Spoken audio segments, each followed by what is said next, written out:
How to restore missing chat history on Messenger or Facebook? Well, it's pretty simple and a quick process, so without any further delay, let's jump right into the video. Start by moving into your application Messenger or Facebook. Let me move into Messenger.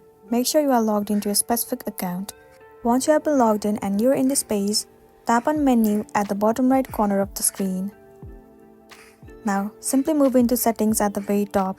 Scroll all the way down and click on See More in Account Center.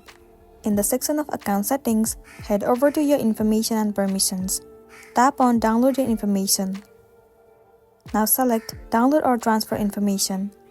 Choose your Facebook account and then tap on Next at the bottom. Choose Specific Types of Information.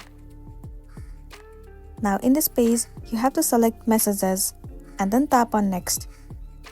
Tap on Download to Device. Now what you gotta do is, you have to select the date range, your email address, format and also the media quality. Once you've selected, tap on Create Files at the bottom. After that, within 24 hours, you will be receiving a mail on your email address. Simply move into that mail and you will be able to have access to all the chats that has been missing.